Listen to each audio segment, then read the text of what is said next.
This is a test of the boundary part alert system.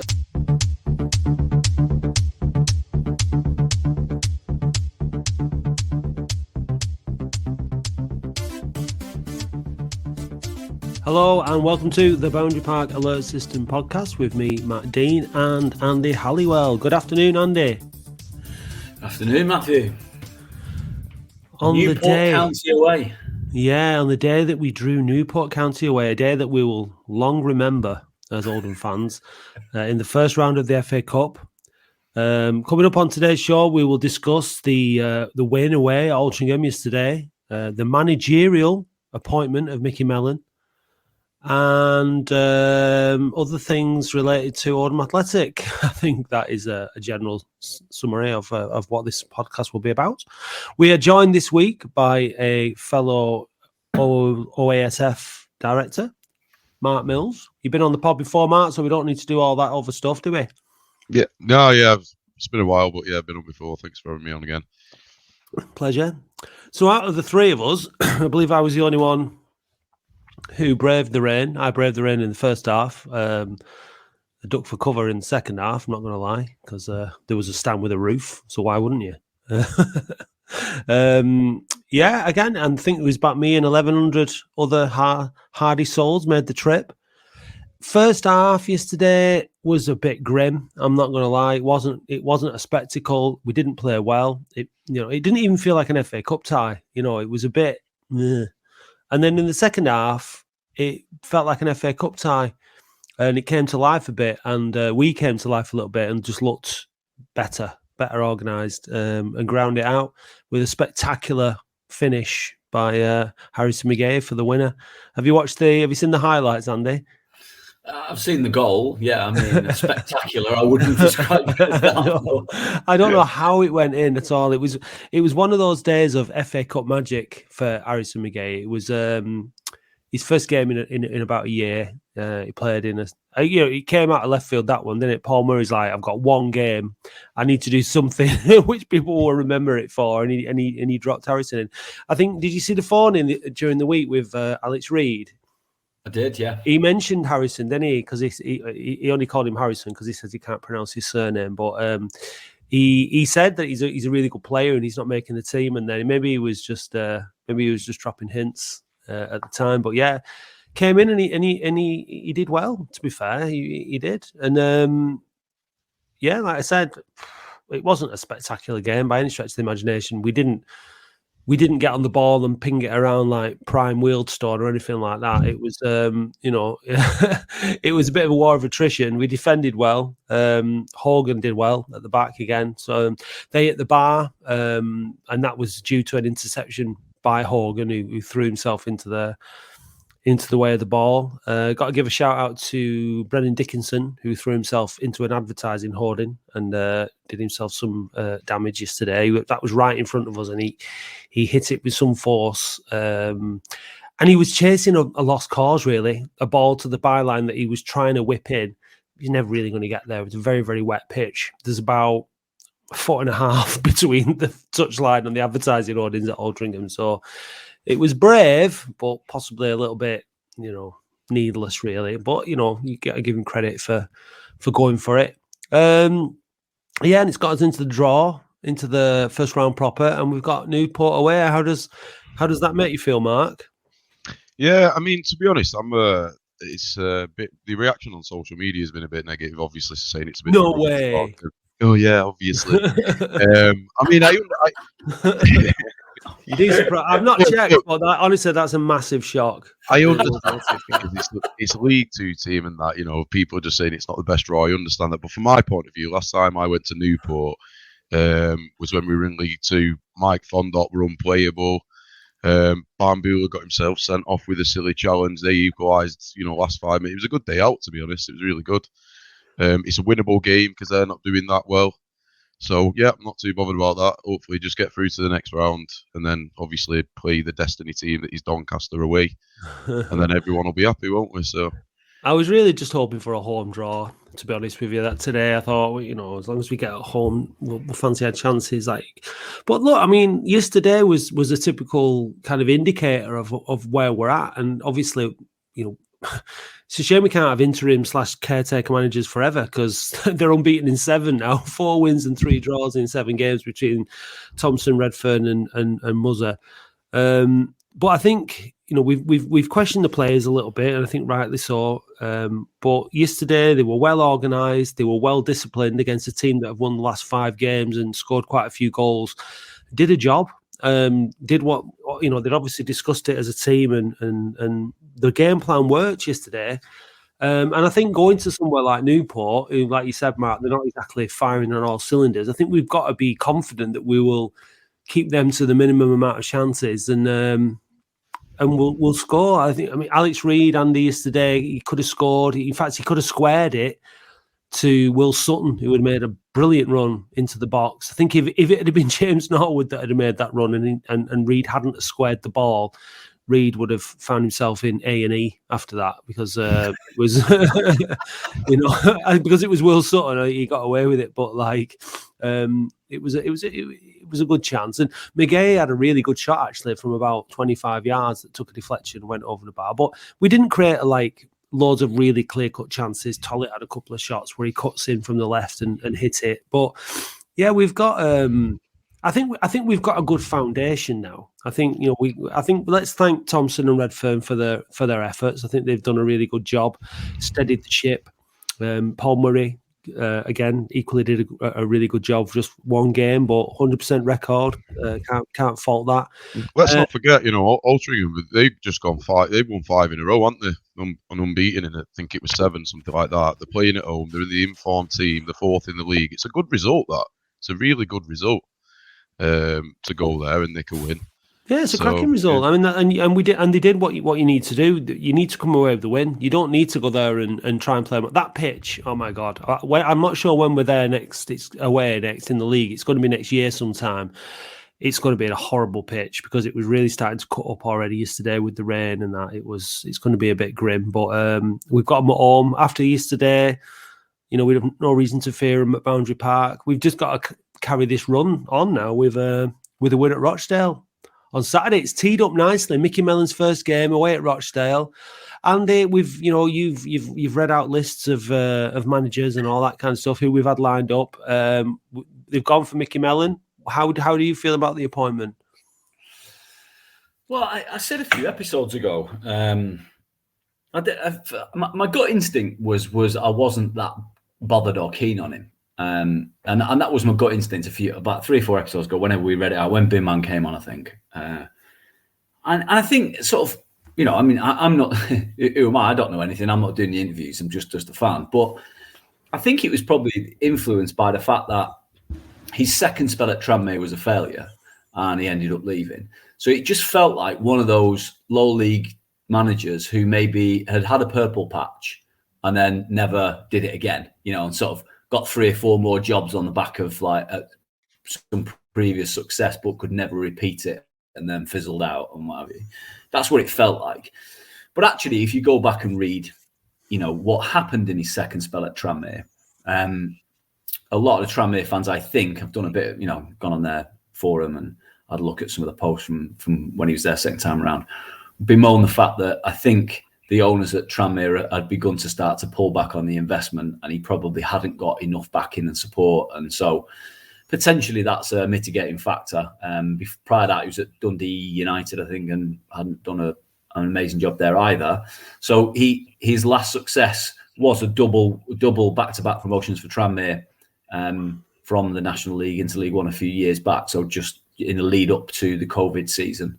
So that's his last real success. So hopefully he can find that again, and there's a formula there to be had. And clearly James Norwood likes the idea, because he tweeted instantly, didn't he? So that might be a good thing if they can find a format that works for him to score goals. But I mean, so yeah, I guess I'll back whoever the appointment is. They've sort of said this week, and we knew this anyway, that this appointment, unlike David Unsworth, which was based on a recommendation and was like a sort of an idea around developing the link between the academy through to the first team, in theory at least, didn't really work out that in practice. But in this occasion, they've done a rigorous interview process, first, second interviews, and they said I think it was in Suzanne Geldard's article, as well as on the official website, that they've spent many hours talking to him.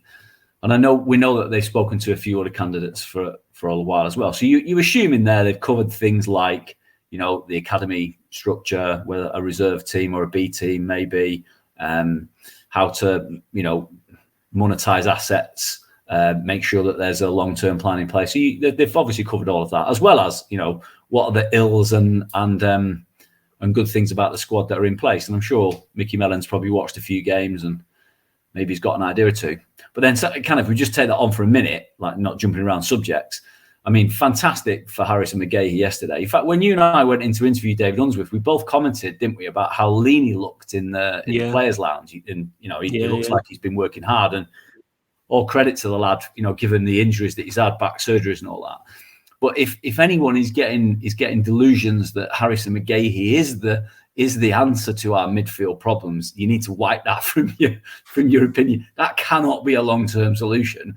We have to address the issue in the middle of the park. I mean, the other thing is, if Harrison McGahey comes in, scores, and reportedly played well, looked like one of the better players, doesn't really say a lot for the likes of Sheeran and Shelton, does it? If Harrison McGahey can come in and then instantly look better.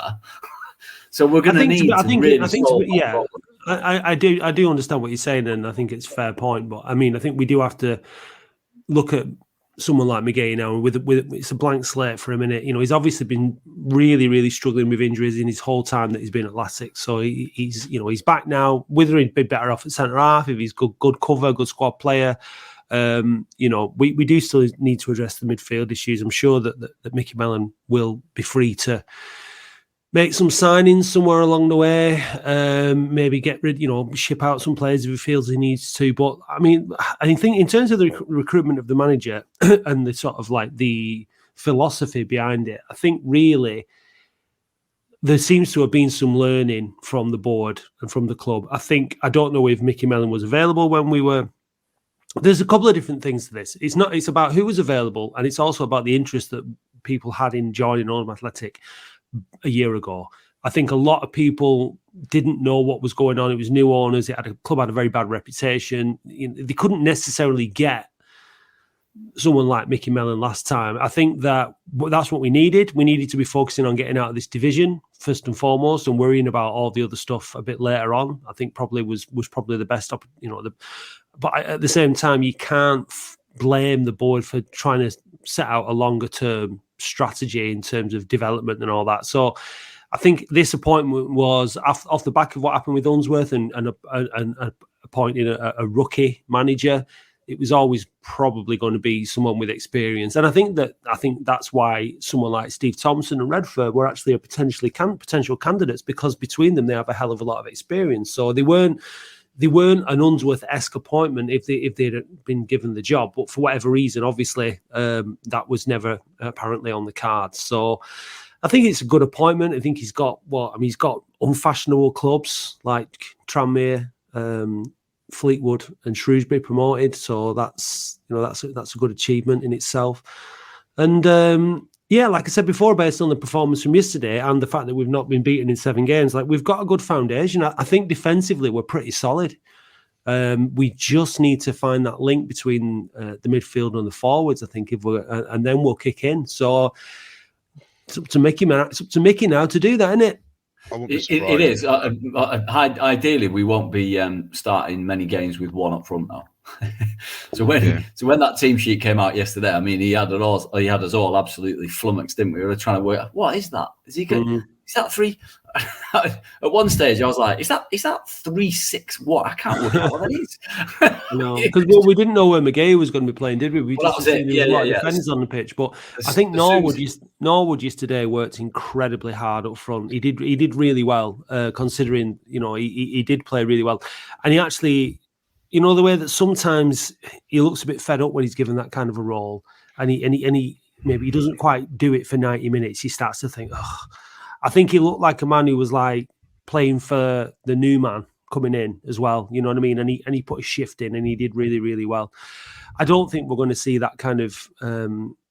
I can understand the formation yesterday. I can understand the thinking behind it. Like you said, they're on that brilliant run, Altrincham. You've got to nullify them. You've got to frustrate them. And we did that. I think if we'd have tried to go there and play, with a 4-4-2 and been really open and tried to ping it around them, they probably would have put us to bed quite easily. So I think it was probably the right thing to do yesterday.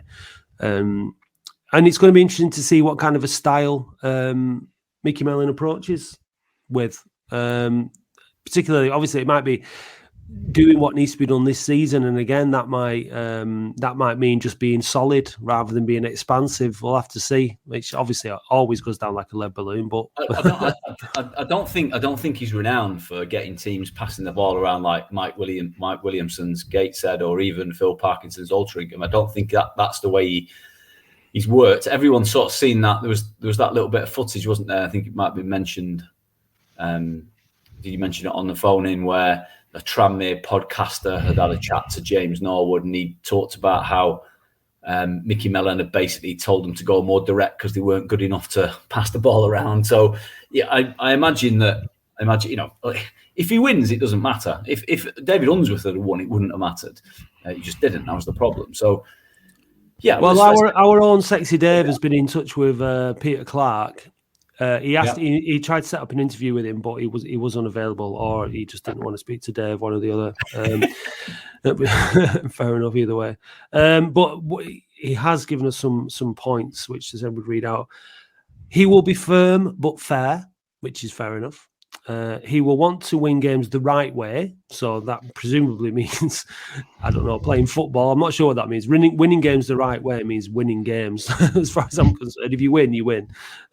He's constantly challenging players in terms of mental and physical approach, so that's good. It's if he tailors his approach to different level of players. So it seems like he's a man that to me sort of shouts man management and getting to understand the particular individual. He also follows on to say here that if he brings in McNulty, do we know who his team is, Mark? Have we Andy, have we paid attention to that yet? Do we know? I don't know. I don't think it's been announced, but he's had similar staff follow him around. So. Well, according to this, it says if he brings in McNulty as first team coach, then the players will be getting a rocket. And if Andy Hodgkin comes in as fitness coach, they will be as fit as the Marines. Didn't he have Ian Dawes with him at Tranmere the last time they got promoted as well? Who then hasn't he then since taken over as Tranmere manager?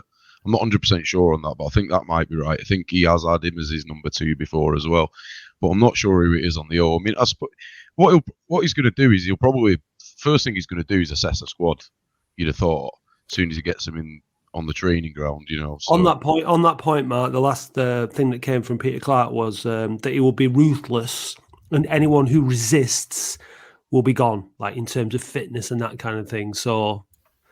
Well, I wouldn't be surprised if we saw, like you say, he's going to have to assess the squad and assess where we lie, assess where the talents are, and then decide on how he's going to make a winning squad out of it. I wouldn't be surprised to see Fondop come back into the fold a bit more, because he seems to be the only one of the forwards that can really make it stick up front and battle and win balls consistently.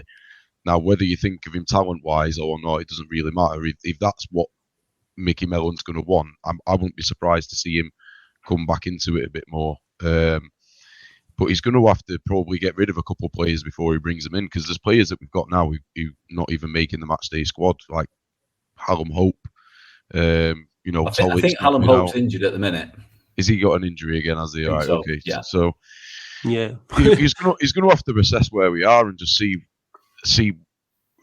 He'll know what he's going to have to do to get this to get what he wants out of this squad of players. But we've got a couple of injuries as well, haven't we? Because Dickinson and Green went off injured yesterday as well.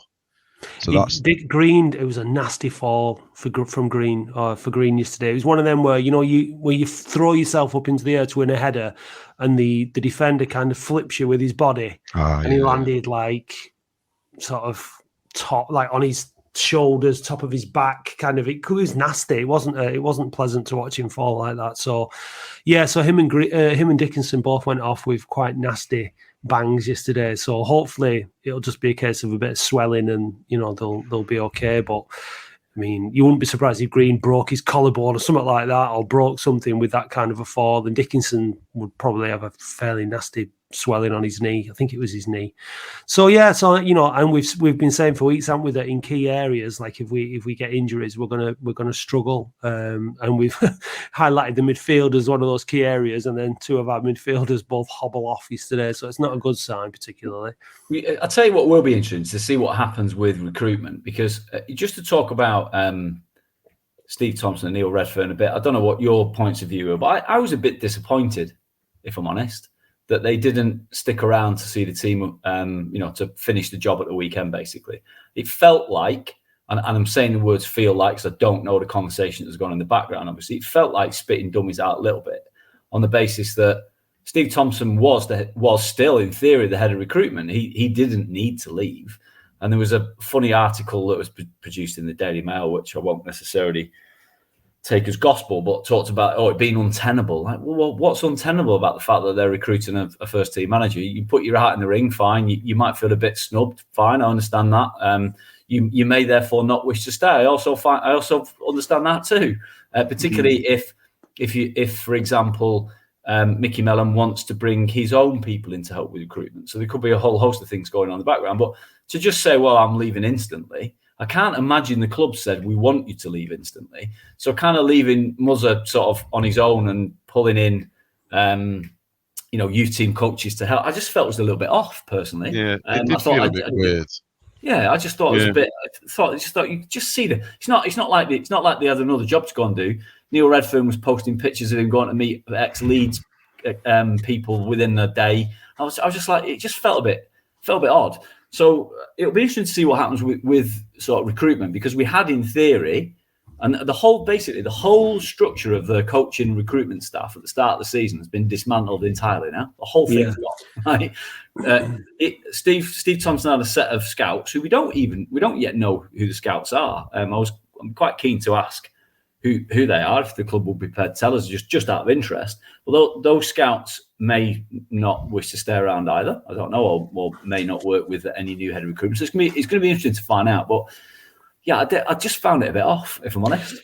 Yeah, I mean, that's the thing about Micky Mellon, isn't it? Is that he's been around this level of football for a long time, so he will have his own people. It's not like, I'm pretty confident with that.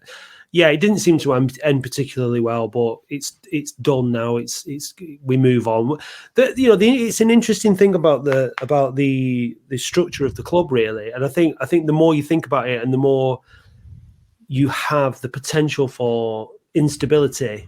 I keep coming back around to this thought of having somebody like a consistent director of football at the club who manages all this stuff regardless of who the manager or the head coach is, and if somebody in that position is good at their job, and doesn't interfere on Lemsingham levels, then it could be quite successful. I think Micky Mellon has been brought in to do one thing, and that is to get us out of this division.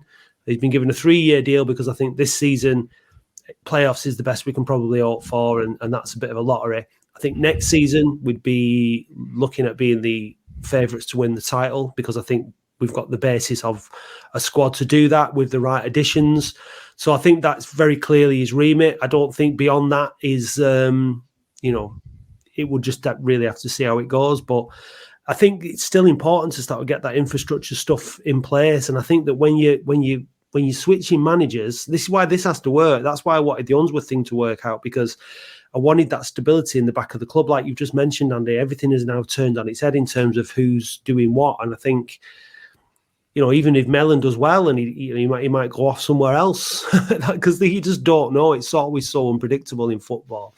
So I think what we do need is that consistency into, when you were talking about like who signed the contract extension for Nathan Sherrin, for example, like we were doing that under Lemsingham's, weren't we? Where managers head coaches were coming and going, but players were being given contracts, or new players were being signed because Moore was doing it, and it just didn't work. So I don't think there is too much long-term thinking behind this. I think this is a case of get somebody in who knows what he's doing at this level, has got a proven track record, and get us out of this division ASAP. Maybe. I hope there still is that long-term thinking. And if they've been talking for hours, you imagine they've covered every topic they possibly could just to gauge what Micky Mellon's views are on things and make sure that the many things are aligned. If you bring in people that are, if you bring in extra staff that are aligned to a particular coach or a particular manager, it tends to be that when that manager leaves, for whatever reason, they get taken with them. So that's the concern, isn't it? Really. So this is why I'm disappointed in Steve Thompson, because Steve Thompson wasn't recruited as David Unsworth's choice. Steve Thompson was recruited by the club as an independent, head of recruitment. So that you had, certainly the way it was presented to us is you had a coaching team, a recruitment team, and a stats team all working together, where there may be some friction and debate and disagreement, and with the chief exec obviously as well having a background in recruitment and data and all that sort of stuff. Then you had a whole host of people trying to make the right decisions. Now on paper, that's absolutely what you want. I think that's what all of the that's what your Brightons and your Brentfords do. That's what your Lutons do with Mick Harford and being head of recruitment. So they have all those structures in place that we've learned about before. So on paper, that looks like a good model, and you can't really knock it. It hasn't worked, so it won't work every time. But you'd imagine having that sort of independent, that recruitment team is probably a good idea. Whether that's a director of football, head of recruitment, I'm kind of not bothered to what you call them.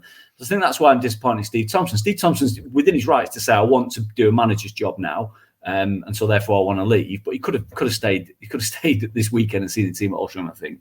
But hopefully that they'll look to recruit that similar sort of role and not just leave it entirely up to Micky Mellon for the reasons you described. That leaves you exposed then if Micky Mellon leaves, or it's not a success, because there's no guarantee it'll be a success either. So I think it's pulling it all together in terms of the youth, B teams, like first team, the progression, the style of play, the identity, all that kind of stuff. Which I don't know. It just seems to be that with that sort of because it's not like in the old days where managers were given more time and therefore they were able to do a lot of this work themselves as well. We know that if Micky Mellon, if it's a David Unsworth Mark II in terms of performances and results, we know the pressure that's going to be on him from the terraces and all that kind of stuff. And, it's rinse and repeat, isn't it? So I think in the modern game, it probably is a better bet to have somebody at that who recruits a team and the manager or the head coach fills part of that, becomes part of that team, and you recruit to fill that so that there is some kind of long-term planning. That to me seems like probably a better longer-term plan. But we'll see if they replace Steve Thompson. But I mean, the other point on recruitment over the summer, as we talked about before, is you got Raglan on the bench. Can't imagine he's on small wages, given he had choices of other clubs to go to, reportedly as high as League One. You got Willoughby on the bench. Can't imagine he was cheap either. 20-odd goals, all the teams after him, and we're just not using them. So Micky Mellon's got a lot to try and work out and balance in that unbalanced squad. Try and move on players that are still on expensive contracts that presumably no other teams want.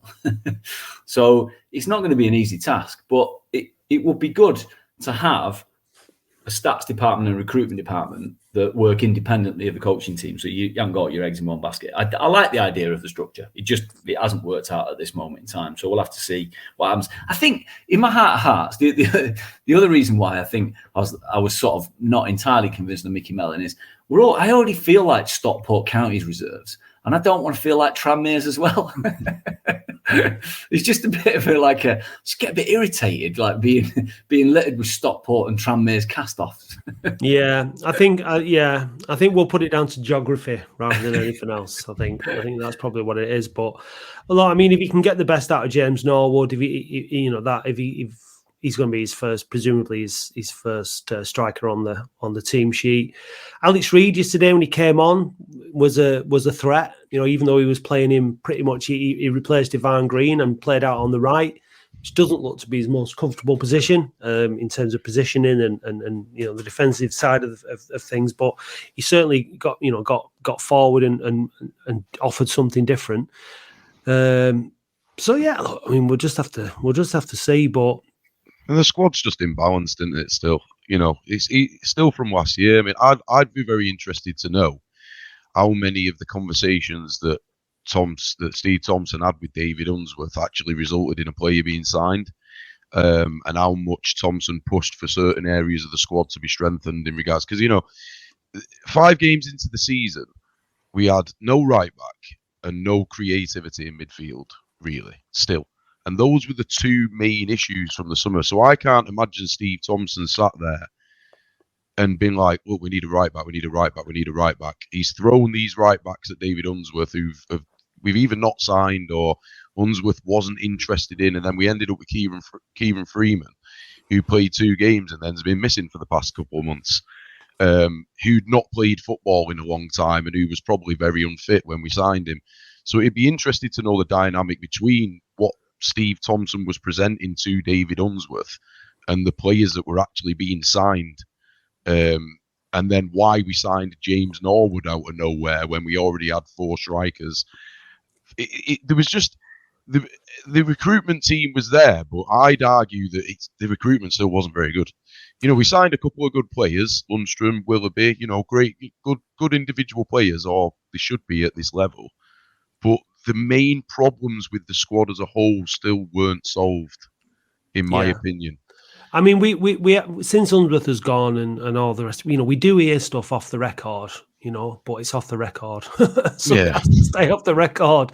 So I think it's probably fair to say that there was some conflict in some of those decisions, and the bottom line is they've both gone now. So we start again, don't we? And we've got a new manager, and we get behind him. He's come to do a job. He's come to get us promoted. He's come to get us out of the National League, and hopefully, it would be such a terrible first result to lose away at Rochdale, wouldn't it? That would just feel like, that would really dampen everybody's mood because obviously we want to go there and win, but.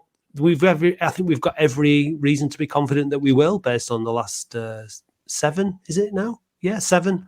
Unbeaten in 7, and we go there. The atmosphere is always absolutely fantastic. I think that new manager bounce, playing for your new manager.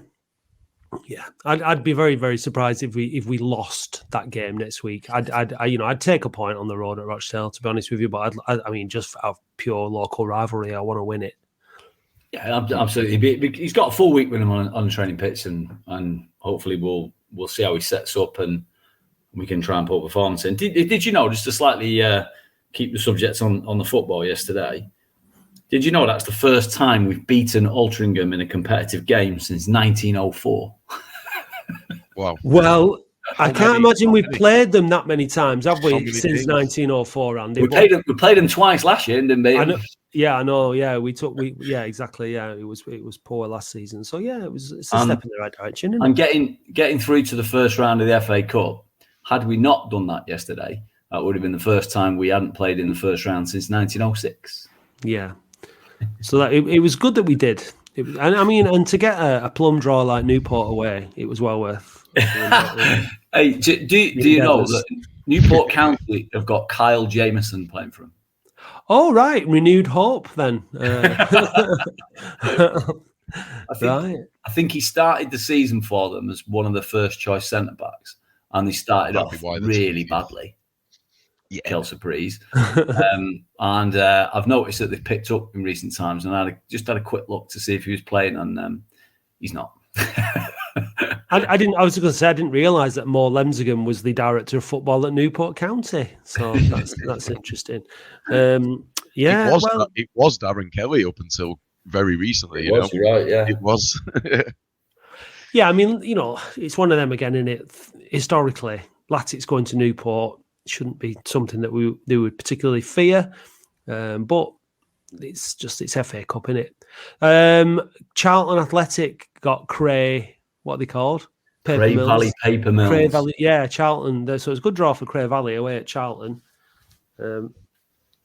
I just didn't want something like we were guaranteed to lose, like Portsmouth away or something like that. Like we avoided that. So, but even saying that, like I say, I think we can give anybody a game at the minute. We've not, we haven't. I know we've not been playing great teams in the last number of weeks, but we are fairly solid at the back. I'm fairly confident that we've got something decent to build on, but.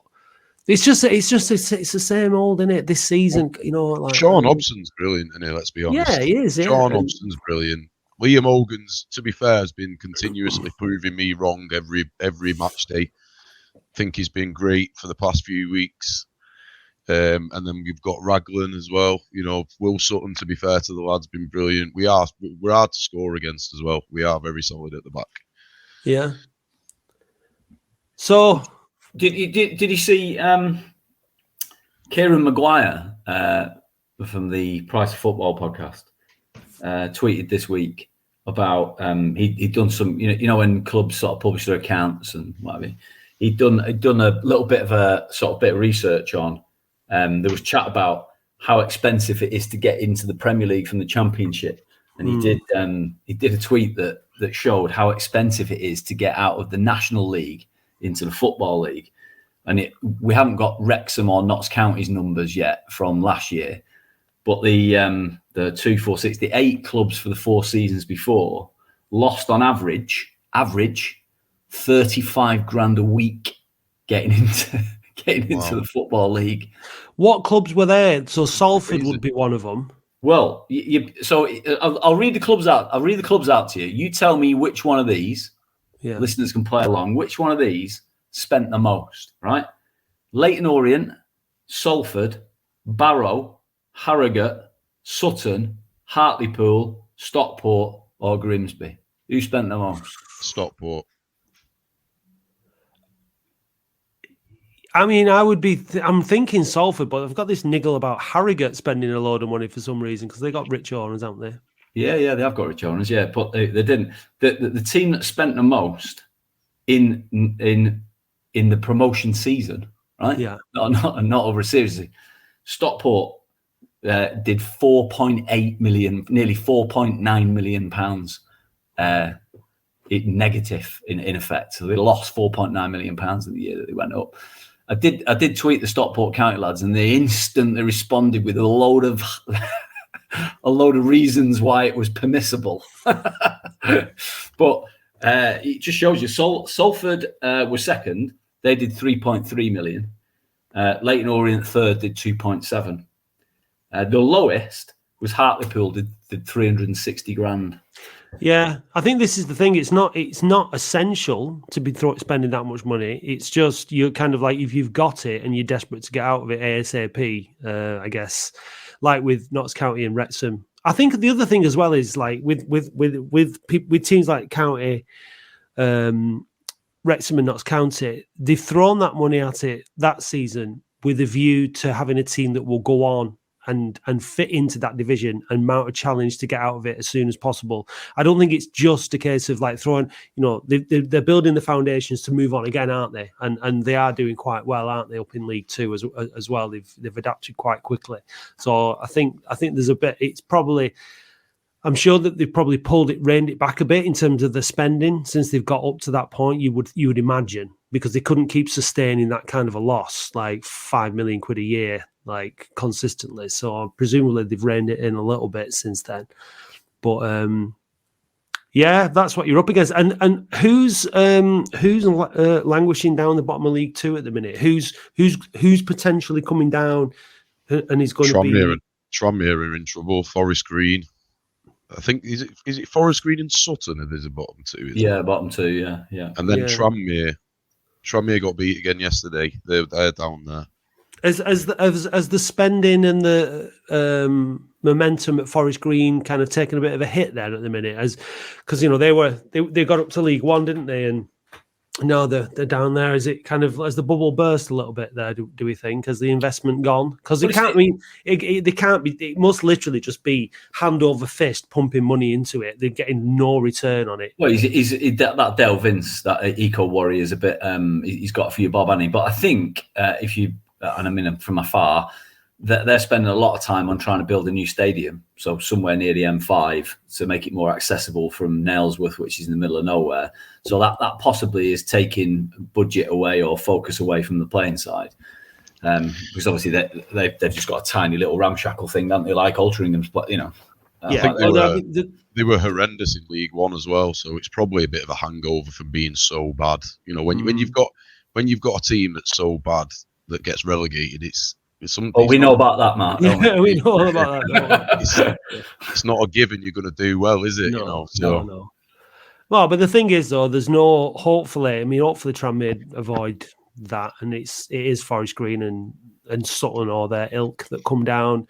And next season, Chesterfield are gone. This is providing we don't go up in the playoffs this season or go on an amazing 20-match winning streak, and you know. But taking all things into account, it's probably unlikely. But you know, next season we should be again comfortably the highest funded team in the division and biggest crowds and all that kind of stuff. So we are in a great position to get out of it. Because that, you know, let's think, you know, time moves quickly. Next season will be our third season in the National League if we don't go up this season. So it's not an easy division, is it? You know, you look at teams like Gates said. Look at the sort of football they play and the results they get, and then you look at the crowds they get. Just because you've got the biggest crowd and the biggest budget doesn't automatically mean that you're going to be the best team in this division, does it? So it takes a lot of work to get 11 players on a football pitch all on the same page. So I think we got the right man for it, though. Anyway, we can I ask a question? So the reason we've got an OASF director on, am I right in seeing the OASF news this week, Matt, that we're going to have a regular sort of segment on the podcast where we have a little chat to someone from the foundation? We're going to bringing in some of the other guys, because obviously I'm still on there, but just to get a bit more of an insight from some of the other guys about what's going on, really, because no one wants to hear everything from me all the time. I'm sick of my voice by now, surely. So that's why we brought Mark on. What's going on, Mark? So, ask Mark. I'm going for a piss. First and foremost, tomorrow is your last day to order your Blue and Tambourine series T-shirts from the website for when we get the first batch. So if you do want one of those T-shirts, tomorrow's your last day to order one of those to make sure you get it in a timely manner. Otherwise, it's the next batch and it'll be ages, so you'll be out of luck. In terms of doing that, I think some of those T-shirts look great. Are we raising money for the 1895 fund there, Mark? Yeah, so what we did want to do is provide like kind of a breakdown at some point for where every bit of your money goes, basically. So we want to be like, when you buy this, 10% of it will go to local charitable causes, X% of it will go to the 1895 fund, X% will go to this, and this. So it depends on the project, depends on what it is and what it's funded. But we do want to do that. We need to update the leaflets that we give out as well, which is another thing we've been doing. So we do have a kiosk at every Saturday home game now. It's usually myself and Jim that are on there, and you can come and get a pamphlet with all information about what we're doing at the time. So we do want to put some information in there about where your money's going. And some of the projects that we're doing at the moment, everything sort of goes towards a piece of that to help. But we do have overheads, don't we? Like we do have running costs and things like that we need to pay for as well. It can't all just go into that fund. I mean, some of the stuff I don't know how Mick's getting the time to do some of the stuff that he's doing at the moment with the football. We've got the over 30s football and the walking football now. So he's doing that. So it all helps to go towards funding things like that as well. But yeah, it would be nice if we could provide a breakdown for where people's money is going on things, and we will try and do that. Yeah, we did a survey, didn't we? Dom did a survey recently, which kind of got a bit of feedback on things. Obviously, it was noted that some people weren't the members because of the personalities of some of the existing directors. So I think some of our directors need to have a long, hard look at themselves. It's obviously not me they're talking about. I think the best bit about having 10 board members is everyone's views are represented, aren't they? Whether like, let's just say for David Unsworth, for example, there was a very small people that were Unsworth in still, that was represented on the board as well. There's opinions and views for everyone, but if you do want to be represented, you do have to be a member. It's £12 a year, and it, like just some of the things I've already mentioned, that it helps funding and some things that we want to do in the future as well. So can I ask a couple of questions then? So continuing to put money in the 1895 fund is a sensible idea, right? We don't have the urgency to make that a massive pot of gold now anymore, thankfully, but we should still put money away, because obviously the people that ran, or some of the people that ran predecessor to the trust, didn't have the foresight to do that, and when we needed it, there was nothing there. So we obviously need to be prepared for that, and that's an important thing to do. The other thing that's important to do is make sure that fans' opinions and the voice is represented in the boardroom. So I read in the survey the other day that you've not appointed, because obviously Darren Mills has stepped down for personal reasons. He was our board rep. You haven't yet appointed anybody, and you're asking about ratification by a vote from fans. Is that something that you're going to put in place now? It's a difficult one, Andy, because that role is a poison chalice, right? When we speak to the club about it, they're adamant that as a board, as a director of Oldham Athletic Football Club, they have responsibilities to Oldham Athletic Football Club first and foremost. And it's a really difficult position.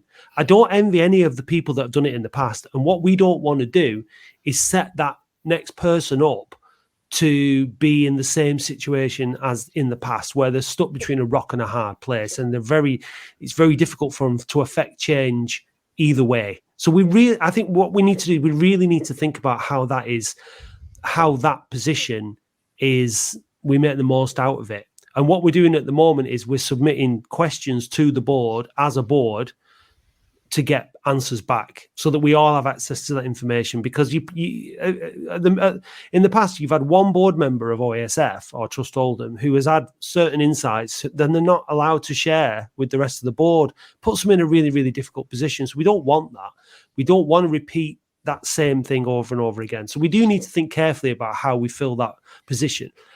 One thing that we do need to make very, very clear is that OASF represent OASF members. We don't represent all the fans of Oldham Athletic. We're a CBS now, right? Our community is our members. Now, if we have 5,000 members who we can say we represent a really significant chunk of our fan base, but you don't automatically represent you as a fan if you're not a member, right? And you don't have a say in how the organisation is run unless you're a member. And if you're a member, you have a say in how it's run, because we all have equal voting rights and all that kind of stuff. So it's really imperative that if you think OASF should be doing something or going in a certain direction, be a member.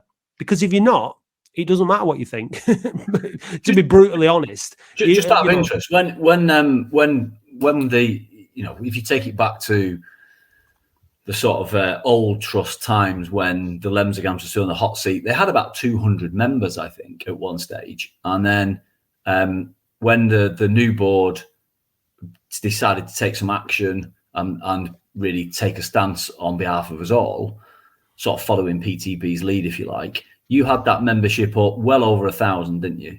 1,200, 1,400? It was free. It was free then. It's now £12 a year. Yeah. And membership has obviously dropped considerably because we needed to get people to re-sign up. Part of that is our responsibility in terms of like getting the word out there and marketing it and stuff. But also we've fallen back into that position where the club is in good hands. There's no need to worry, blah, blah, blah. So like, because, we've spoken to every other supporters trust we've spoken to said that as soon as things seem to be okay again, then membership decreases to 300 a summer, and that's the way it goes. So we need to change that, and that's our main focus. Our main focus going forward, Mark, innit, is memberships. Well, getting people signed up. If we didn't do anything about that, this is one of the things that I've said to people that have come up to the kiosk, and eventually we've had some sign-ups on the days. If we did nothing and just let this organisation stagnate and do nothing, we'd all be villains if something were to happen to this football club. We get accused of doing nothing, of sitting on our laurels. you know, we get accused of all sorts, and you know that's not what we want to happen. We've got complete, you know, compared now with the ownership compared to how it was, it's chalk and cheese. You know, we don't really have to worry about that. But it's not about us. It's about 10, 20, 30, 40, 50 years from now. If something happens to the club that puts it in a perilous position, what sort of state is the Oldham Athletic Supporters Foundation in to offer support to that business that could potentially no longer exist, like we've seen in other clubs recently, Southend, Scunthorpe? There's nothing stopping that situation happening again in 50, 60 years' time. So if we can say we built this really solid foundation and we've got so many thousand members, we've got this much money in the pot in the 1895 fund, and we do all these positive things for the local community, you know, I'll be very, very happy. Let's be blunt, right, Mark, Andy? Thousands of people listen to this podcast and the phone in every week, right? If you're a Latics fan, you've absolutely no excuse if you're listening now to not sign up and pay £12. Go on oasf.co.uk, £12 a year, right? You spend more than that in the pub. You spend more than that on a takeaway on a Friday night, right? The vast majority of you can afford it. Okay. So if you're listening to this now, there should be no reason why there shouldn't be an influx of people listening now, signing up, become part of this organisation, help us move it forward, and let's help make sure that there is a strong future for Oldham Athletic if and when it's needed. And also the things that we do, like you said, Mark, trying to put more money into looking after our community, which is our members, which is Oldham Athletic fans.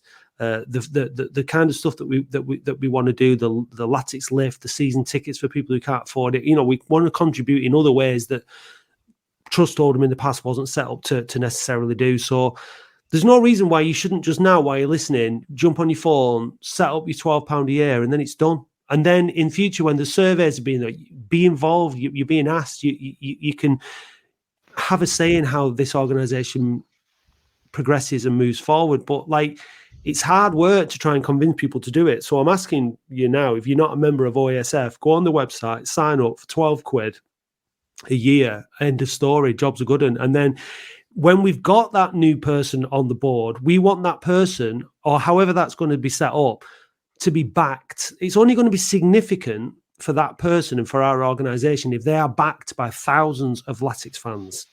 If they go in and they're sitting there, or we're sitting there, and they turn around to us and say, yeah, but you only represent 300 fans. And that's on you as a supporter to change that. It's not on us as directors. It's on you listening now to sign up, encourage your mates to sign up, and say all of a sudden OASF represents thousands and thousands of Oldham Athletic supporters. They've paid, they've consciously signed up, and we're moving into this kind of situation where we're a collective and we have a voice as a collective, right? So just sign up now. Just do it now. It's going to take you 2 minutes. It's going to cost you £12 every year. There's no excuse. Get on with it. That's what I'd say. And that's why we need other voices, because that's me off on a rant again. But it's as simple as that, really.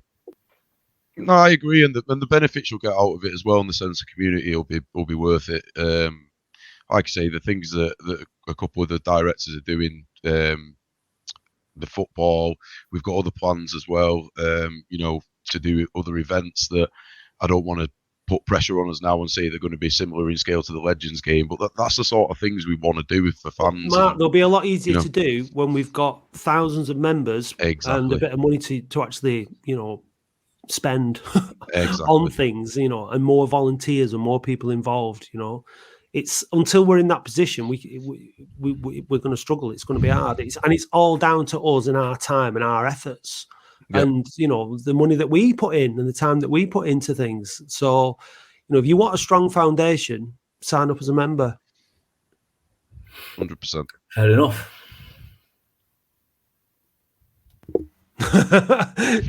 Should we go on to Latics Mind? Are we gonna do it? Are we gonna get Mark to do Latics Mind? Do Latics Mind, Mark? I'll give it a go.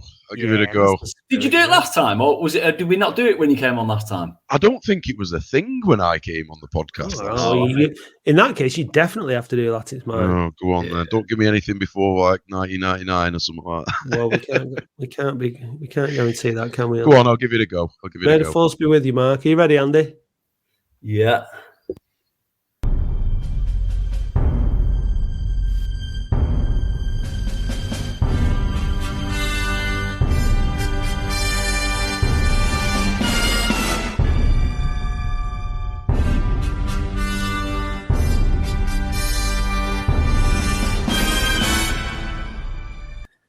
Which goalkeeper did Ronnie Moore take on trial through the pre-season of 2005? He later offered him a deal, but then withdrew it to sign Chris Day instead. Pass. Who scored Latics' equaliser at Goodison Park to force a Littlewoods Cup replay against Everton in November 1988? Pass. Who was Latics' top scorer in 2012-13? Jonathan Fort. Wrong, it was Matt Smith. Who saw red in the second leg of the semi-final at QPR in 2003? Mark Howlett. It was Wayne Andrews. I was there. Which current Premier League goalkeeper made one appearance for Latics in the pre-season friendly in 2011? Pass. Who did David Dunn gain his first managerial win against? These are right. Macclesfield. Down. Which company sold the club to businessman Chris Moore in 2001? JW Lees. Correct. Yeah. Who scored the first goal seen by the New North Stand in October 2015? Lee Irwin. It was Danny Philliskirk against Sheffield United. Who scored Latics winner at Chelsea in October 1993? Wow. Dennis Irwin. Darren Beckford. Started, so I'll finish. This is tricky, this. Who was top scorer in Latics' title-winning season of 1973-74? Wow, you're asking me. I couldn't even guess at a player, to be honest. I pass. I don't know. That's okay. So you got one. At least you didn't get a zero. That's the way to look at it. It was still rubbish, though. Right. Let's do the passes. Which goalkeeper did Ronnie Moore take on trial through the pre-season of 2005? Offered him a deal, withdrew it to sign Chris Day. Joe Murphy was the answer. Where does he play now? He plays somewhere. He used to play for Scunthorpe, didn't he? That's right. Yeah. Yeah, I do know who he is. Who scored Latics' equaliser at Goodison Park in 1988, Matt? Roger Palmer? No, it was Andy Ritchie. It was going to be one or the other, wasn't it? Yeah. Which current Premier League goalkeeper, so you've basically got 20 goalkeepers to choose from here, played for Latics in the pre-season friendly in 2011? You got any idea? If you had a bit more time. Sam Johnson. Oh, really? Wow, No, never got that. And then for the slightly older supporters listening, they'll all be shouting, Colin Garwood was our top scorer in the 73-74 third division winning side. Ooh, Colin Garwood. I promise I've got 5 or 6 sat in my car before shouting at the podcast, you know. Well, they're easy if you know them. Yeah. Oh, yeah. That's the thing. Look at the draw. They come out the Paul Prendergast computer in that way. I have no idea what's coming. Paul Prendergast is the computer. Yeah, he is. Right. Well, well done for getting one, because at least didn't get 0. That's something. Latics only got one yesterday, Mark, and it's put us in the draw against Newport. So it's not always about how many you score; it's about how important they are. So yeah, there we go. Thanks for joining us, Mark. No problem. Thanks for having me. It's been a pleasure. I'm just going to leave you with this from myself and Mark. oasf.co.uk. Join up as a member. The more of us that there are as members, the more influence potentially we have as an organisation when it comes to dealing with the club, both now and in the future.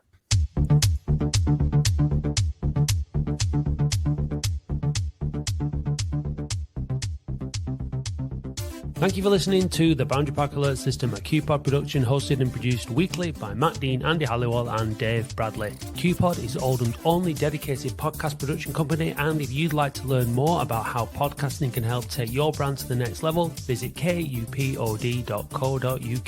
A huge thank you goes to all those people who subscribe to the podcast on Spotify. We really appreciate you all. Please visit oafcpodcast.co.uk and click Be a Supporter or find the link in the show notes if you'd like to help us fund the show. It's only $2.99 per month to subscribe, but if you'd rather make a one-off donation, please visit buymeacoffee.com/OAFC podcast or click the link on our website. Don't miss the Latics football phone-in every Wednesday live from 8:30 p.m. Please visit youtube.com/@OAFC podcast and do hit subscribe while you are there.